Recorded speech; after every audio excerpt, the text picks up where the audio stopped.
오스트리아에는 임페리얼 박물관이란 박물관이 있습니다. 이곳에는 그림이 하나 유명한 그림이 있는데 제목이 이래요. 황제 데오도시우스 1세를 가로막는 주교 암브로시우스. 이런 제목의 그림이 하나 있습니다. 이 그림이 어떻게 되어 있냐면 황제가 있는데 황제가 이렇게 교회에 들어가려고 하는데 주교가 이렇게 막고 있는 장면의 그런 그림입니다. 이 그림이 아주 유명한 그림이에요. 루벤스 이후에 가장 위대한 화가라고 하는 안토니 반 다이크라는 사람이 그린 그림인데 이 그림의 내용이 이제 우리에게 잘 알려져 있는 그런 사건의 내용입니다. 우리가 아는 대로 데오도시우스 황제는 기독교를 로마의 국교로 삼은 아주 위대한 왕이었습니다. 기독교를 볼 때는 정말 고마운 왕이에요. 그래서 기독교에서는 이 데오도스 1세 황제를 대제라고 칭할 정도로 그렇게 귀하게 대접을 잘합니다.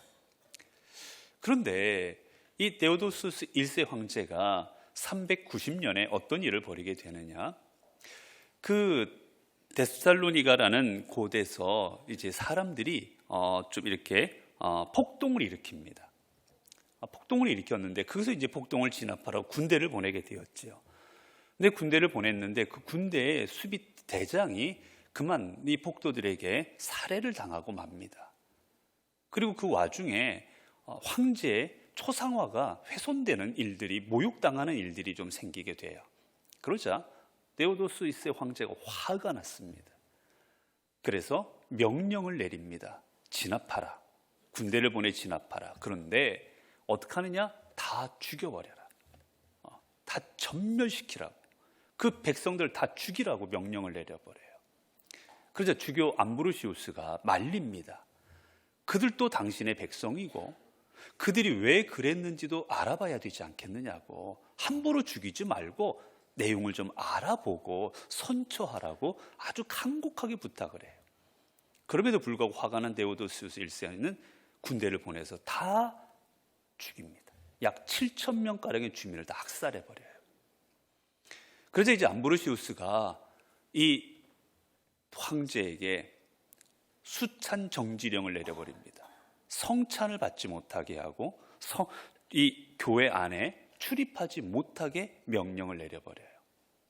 그런데 황제는 내가 그래도 황제인데 내가 그래도 이 나라를 로마의 황제인데 누가 내 앞길을 막겠어라는 마음으로 이 교회에 들어오려고 신하들을 데리고 들어와요.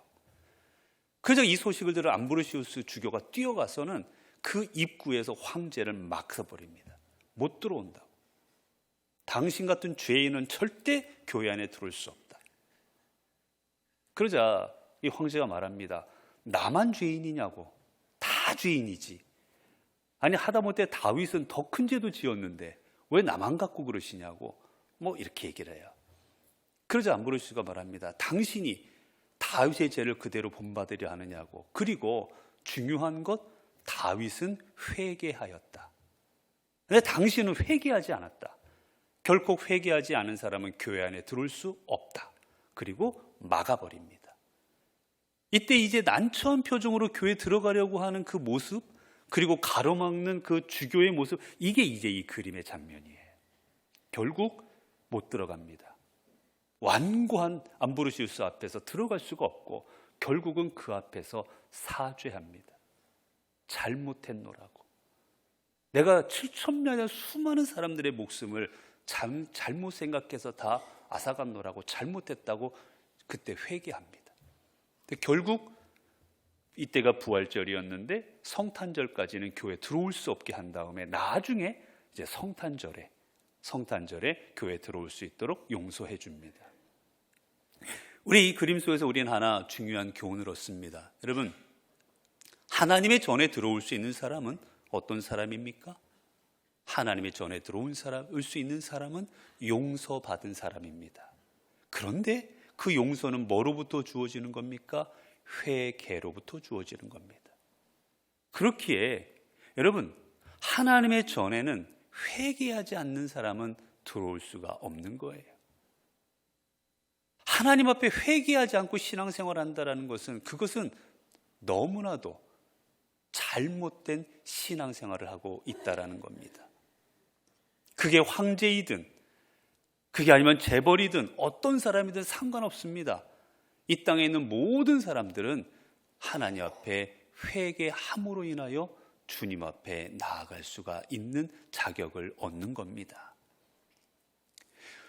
우리나라는 지금 전 세계에서 유례를 찾아볼 수 없을 정도로 많은 성장을 한, 기독교적으로 기독교 인구가 급격히 성장한, 기독교의 교세가 성장한 나라가 바로 우리나라입니다. 1879년에 저 만주에서 한 4명 정도가 세례를 받은 것으로 인해 출발했던 우리 이 기독교는, 이제 개신교는 여러분 전 세계 이제는 약 23,596명 정도의 선교사를 파송하고 전 세계 가장 큰 교회들이 한국에 있을 정도로 그렇게 성장한 게 바로 우리 대한민국의 기독교입니다. 그런데 여러분, 이 대한민국의 기독교가 그 부흥이 어디로부터 시작되었는지 아십니까? 선교사 몇 분에 의해서 그 몇 명의 세례받은 사람들에 의해서 시작되었던 이 기독교가 이 한국 땅에서 가장 큰 종교로 성장하기까지 가장 큰 그 요소가 무엇이었는지 아십니까? 여러분, 그거는 어떤 두 날개 제자 훈련, 세미나, 여러분 그런 전도 폭발, 여러분 그런 것들이 아니었습니다. 한국 교회, 이 한국 교회가 폭발적으로 부흥할 수 있었던 그 발단이 뭐였느냐? 그 발단은 바로 평양에 있었던 대부흥 운동이었습니다. 근데 그 대부흥 운동이 뭐로부터 시작되었느냐? 바로 회개로부터 시작됩니다. 평양 대부흥 운동은 대각성 운동이라도 안 돼. 그건 다른 운동이 아니었고 회개 운동이었습니다. 우리가 하나님 앞에 죄인이다. 우리가 하나님 앞에 너무나도 흉악한 우리들은 죄인이다. 우리의 죄를 고백하는 게 바로 이 부흥 운동의 시발점이었어요. 그리고 이로 인하여서 한국 교회는 이만큼 놀랍게 부흥할 수가 있었던 겁니다. 여러분 그렇습니다. 여러분 오늘 우리가 하나님 앞에 신앙생활할 때 우리에게 가장 필요한 건 바로 이 회개입니다. 내가 하나님 앞에 내 죄를 회개하고 그 회개함으로 인하여 하나님 앞에 용서함 받고 그 용서함으로 인하여서 하나님 나라를 소유하는 것, 이게 바로 오늘 하나님께서 우리에게 주시고자 하는 주님의 은혜인 겁니다. 예수님께서 부활하신 후에 예루살렘을 중심으로 해서 수많은 사람들이 베드로의 설교를 듣고 제자들의 설교를 듣고 교회로 몰려오기 시작합니다. 그들은 와서 수천 명씩 한 번에 세례를 받습니다. 여러분 그때 그 세례받는 수천 명의 새신자들을 향하여 자신의 설교를 듣고 기독교를 개종하려고 나왔던 수많은 유대인들을 향하여 베드로가 했던 설교가 무엇이었는지 아십니까? 사도행전 3장 19절의 말씀입니다. 그러므로 너희가 회개하고 돌이켜 너희 죄 없이 함을 받으라. 이같이 하면 새롭게 되는 날이 주 앞으로부터 이를 것이요. 여러분 베드로 앞에 나와 있는 유대인들에게 그래 잘했다. 너네가 이렇게 해야 복 받지. 너네가 예수님 잘 믿어야 복 받는 거야. 여러분 그런 설교하지 않았습니다. 너희가 예수를 십자가에 못 박았다. 너희가 예수를 죽였다. 너희가 그 죄를 회개해야 될 것이다. 회개하는 자에게 하나님 나라가 임한다. 이게 바로 사도 베드로가 그들에게 전했던 말씀의 내용입니다. 세례 요한이 이 땅에서 주님의 길을 예비할 때 세례 요한의 메시지도 마찬가지였습니다. 마태복음 3장 1, 2절을 보면 그때 세례 요한이 이르되 유대인에게 전파하여 말하되 회개하라 천국이 가까이 왔느니라 하였으니, 세례 요한의 메시지도 간단합니다. 하나님 나라가 가까이 왔으니 회개해라. 이 땅에 오신 예수님께서 이 땅에 복음을 전하실 때 그 복음의 내용도 마찬가지입니다. 마가복음 1장 15절을 보면 이르시되 때가 찼고 하나님의 나라가 가까이 왔으니 회개하고 복음을 믿으라. 여러분, 주님께서도 이 땅에 오셔서 전하셨던 그 첫 번째 메시지가 뭐였느냐? 하나님의 나라가 가까이 왔다. 그러니 회개하고 복음을 믿어라. 회개하라는 겁니다. 주님께서도 주셨던 말씀이, 우리에게 주신 말씀이 다른 게 아니라 하나님이 함께 하시니 두려워하지 말아라. 하나님이 너희를 지켜주실 것이다. 이게 아니라 너희가 회개하라는 말씀이 바로 주님께서 이 땅에 오셔서 우리에게 주었던 첫 번째 말씀이었습니다. 여러분, 왜 우리가 이렇게 회개해야만 됩니까? 왜 우리가 회개해야만 된다고 주님께서 이렇게 강조하시고 사도들을 통해 세례 요한을 통해 우리에게 선포하십니까? 회개를 해야만 용서가 있기 때문입니다. 우리가 주님 앞에 회개할 때 용서가 있고 그 용서를 통해서 우리는 하나님이 주시는 새 생명을 얻을 수가 있기 때문인 거예요. 여러분이 회개가 얼마나 중요하느냐, 우리가 잘 아는 여러분 다윗과 사울 한번 보시기 바랍니다. 여러분, 다윗도 죄를 범했고 사울도 죄를 범했습니다. 어떻게 보면 사울은 이스라엘의 첫 번째 하나님이 세우신 왕입니다. 뭐든지 첫 번째는 귀하게 여기는 마음이 더 강합니다. 하나님께서 얼마나 사울을 귀하게 여겨주셨고 얼마나 사랑하셨겠어요. 그런데 지은 죄를 보면 여러분, 어떻게 보면 다윗의 죄가 더 엄청난 죄입니다. 다윗은 자신의 사랑하는 부하, 충성스러운 부하의 아내를 뺏어버렸습니다. 권력으로. 그리고는 들통날까봐 그 남편 되는 우리아를 죽여버립니다. 한 가정을 파탄내버렸어요. 파렴치한 사람입니다. 거기에 보면 사울은 그런 일들은 범하지 않습니다. 그런데 하나님은 다윗을 선택하시고 사울을 버리십니다. 이유가 무엇이었겠습니까? 가장 근본적인 이유는 다윗은 회개했기 때문이에요. 자신의 죄가 들통났을 때 다윗은 철저하게 회개합니다. 사람들 앞에 자신의 죄를 숨기지 않습니다. 내가 그런 사람이라고, 내가 그런 사람 맞다고 그런 눈물을 흘리며 통회하며 회개합니다. 시편을 봐도 얼마나 침상을 적시며 회개했는지 모릅니다. 반면 사울은 회개하지 않습니다. 변명하기에 급급합니다. 내가 왜 그랬고 그는 하나님 앞에 회개할 줄을 모르는 사람이었어요. 그때 하나님께서는 회개하지 않은 사울보다 더 큰 죄를 범하였지만 회개한 다윗을 선택하신 겁니다. 마찬가지입니다, 여러분. 베드로와 가룟 유다를 한번 보십시오. 여러분, 가룟 유다가 주님을 팔아먹은 더 큰 죄를 범하기는 했지만 이런 베드로의 죄도 만만치가 않습니다.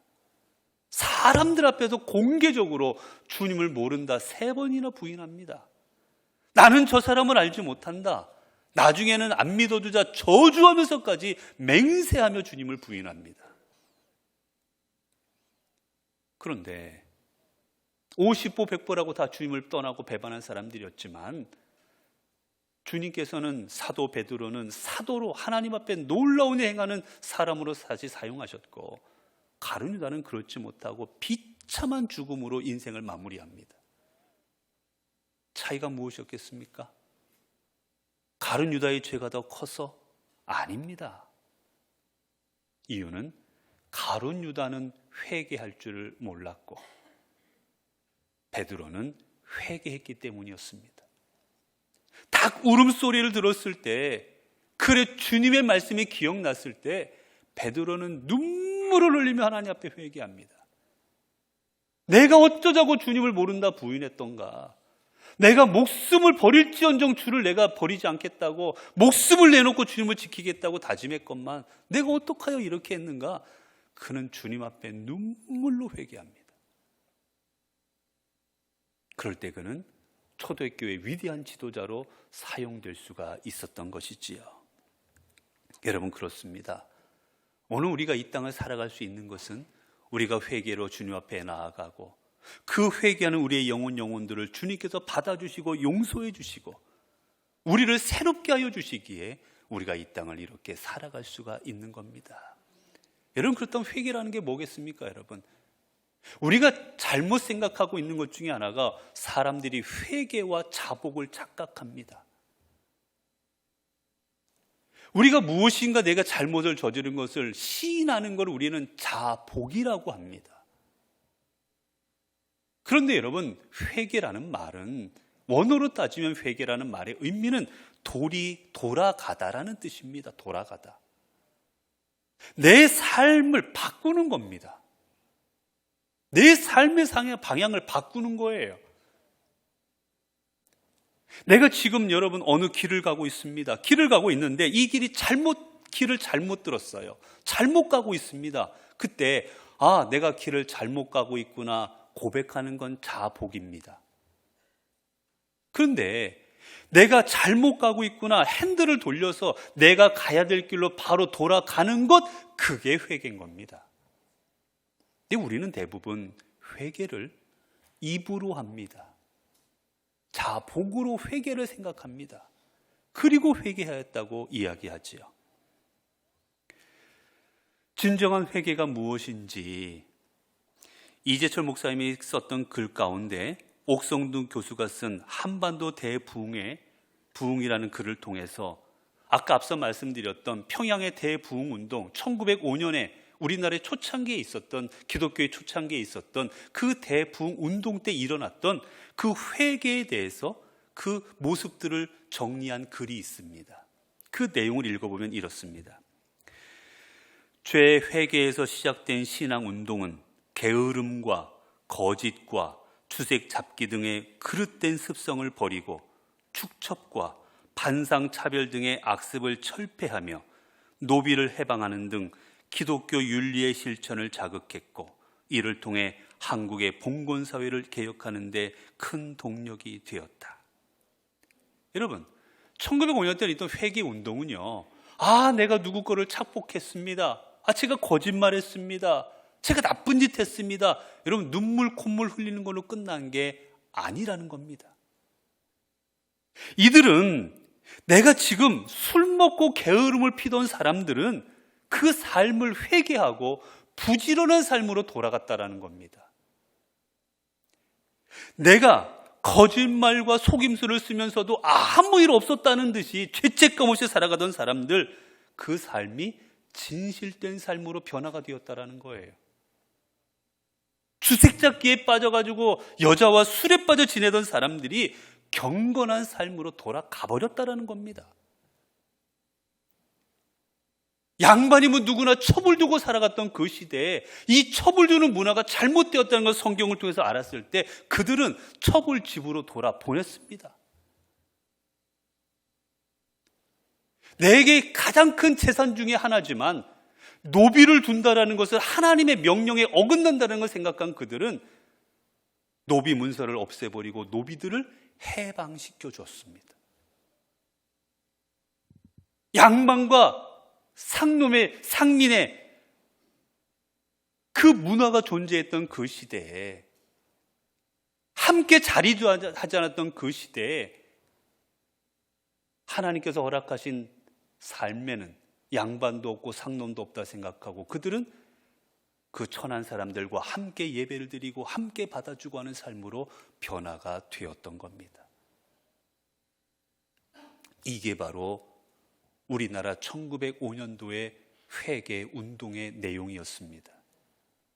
눈물 콧물 흘리면서 회개한 게 아니라, 그걸로 끝난 게 아니라 그것을 가지고 삶을 변화시켰던 겁니다. 여러분, 내 삶을 변화시킨다는 게 결코 쉬운 일은 아닙니다. 내 생활 풍습, 내가 소중히 여겼던 것, 귀하게 여겼던 것, 여러분, 그것들을 바꾸는 것 쉬운 일은 결코 아닐 것입니다. 그러나 내가 믿음을 가지고 보니, 내가 복음을 영접하고 보니, 내가 집착하고 내가 소중히 여겼던 그 모든 것들이 얼마나 부질없는 것인가를 깨닫고, 내가 이 부질없는 것을 위하여 살아왔던 내 인생을 하나님 앞에 고백하고 내 삶을 이제 의미 있고 가치 있는 것을 추구하며 살아가겠노라고 이제는 하나님의 나라와 의를 구하는 삶을 살아가겠노라고 내 삶의 상황을 바꾸는 것, 그게 진정한 회개인 겁니다. 여러분, 그렇기에 우리가 회개를 이렇게도 말합니다. 회개는 하나님께 항복하는 것이다. 여러분, 항복하면 어떻습니까? 항복하는 문서에 사인을 하면 내 마음대로 할 수 있는 게 아무것도 없습니다. 다 점령군이 하자는 대로 해야 됩니다. 다 내어놓아야 됩니다. 우리의 인생을 다 하나님 앞에 내어놓는 거예요. 그리고 하나님의 뜻대로 살아가도록 내 삶을 다 바꿔버리는 겁니다. 이제는 전쟁을 좋아하고 이전에는 호전적이었던 모든 것 버리고 이제는 평화롭게 살아가고자 다 내려놓는 것, 그게 삶의 변화요 회개입니다. 여러분, 우리가 주님 앞에 회개했다 하면서도 내 삶이 변한 게 없다면 우리는 주님 앞에 회개한 것이 아닌 겁니다. 사랑하는 성도 여러분, 올 한 해 동안 여러분 무엇을 위하여 살아오셨습니까? 사랑하는 성도 여러분, 올 1년 동안 무엇을 바라보고 살아오셨습니까? 여러분을 위해 십자가를 지신 예수 그리스도가 여러분의 삶의 중심이 되어 주셨습니까? 한 해 동안 여러분께 하나님께서 주신 그 말씀을 듣고 그 말씀이 여러분의 삶의 길이 되고 빛이 되고 생명이 되고 그 말씀으로 인하여 변화된 삶을 살아가셨습니까? 아니면 주일마다 말씀을 들을 때도 좋은 말씀을 하는구나, 오늘 또 그냥 좋은 말씀 들려지는구나, 그렇게 마음의 감동만 가지고 살아오셨습니까? 하나님께서 우리에게 말씀을 주시고 은혜를 주시는 건 감동받으라는 게 아니라 내 삶을 변화시키라는 거였습니다. 이제 한 해를 마무리하며 우리의 삶을 돌아보기를 원합니다. 주님께서는 우리에게 하나님 나라를 주시기 위하여 이 땅에 오셔서 십자가에 못 박혀 돌아가셨습니다. 그리고 주님께서는 이 하나님 나라가 가까이 왔으니 이제 회개하고 복음을 믿어 이 하나님 나라를 소유하라고 우리에게 지금도 말씀하고 계십니다. 사랑하는 성도 여러분, 이제 우리 회개하는 삶으로 나아가지 않으시겠습니까? 이제 그저 입으로 하는 회개, 그저 마음으로 하는 회개, 그런 회개가 아니라 내가 살아왔던 삶의 방향을 바꾸는 회개, 내 삶의 모든 잘못된 것들을 버리고 새롭게 만들어가는 그런 회개, 그 회개를 통하여 여러분의 인생을 새롭게 하지 않으시겠습니까? 눈물 흘린다고 회개하는 것이 아닙니다. 내가 이전에 행하던 악한 일들, 이전에 행하던 불신앙의 일들, 속이고 거짓말하고 욕심부리고 상처 입히고 사랑하지 못하고 이런 삶들을 회개하고 돌이켜서 사랑하고 우리가 욕심 부리지 않고 진실하고 격려하고 다른 사람을 세우고 칭찬하고 이런 삶으로 살아가는 것, 이게 바로 회개입니다. 이런 회개로 우리가 우리 한 해를 마무리하여 나아갈 때 하나님께서는 새로운 한 해, 새로운 소망, 새로운 생명을 우리 모두에게 허락하여 주실 것입니다. 기도하겠습니다. 은혜로우신 하나님, 우린 어느덧 2023년 마지막 주일을 맞이하고 있습니다. 돌아보니 너무나도 죄송스럽고 또 이런 너무나도 감사하기도 했습니다. 주님의 은혜가 아닌 게 하나도 없었는데, 주님의 사랑이 담겨지지 않은 것은 하나도 없었는데 우리는 깨닫지 못하고 내 생각과 내가 원하는 것 맞지 않았으면 원망하기도 했고 불평하기도 했습니다. 우리 주님 하나님 나라 주시기 위해 십자가를 지셨건만 우리는 그 십자가 바라보지 못하고 하나님 나라 바라보지 못하고 그저 세상만 바라보고 살았습니다. 이제 한 해를 마무리하며 우리의 삶의 목표가 무엇을 먹을까, 무엇을 입을까가 아닌 영원한 생명 되신 주님 하나님 나라 되게 하옵소서. 그리고 그 나라를 얻기 위하여, 그 나라 가기 위하여 입으로만 회개하는 것이 아니라 내 삶의 구체적 삶의 자리에서 내 삶의 구체적 삶의 변화로 말미암아 하나님 앞에 진정한 회개의 삶이 되기를 원합니다. 우리가 회개하여 내가 변화될 때 나를 통해 내 가정이 변화되고, 나를 통해 내 직장이 변화되고, 나를 통해 우리 교회가 변화되는 기적을 경험하게 하옵소서. 그리하여 내년은 올해보다 더 은혜롭고 더 복되고 더 희망찬 한 해가 되게 하옵소서. 우리 주 예수 그리스도의 이름으로 기도드리옵나이다. 아멘.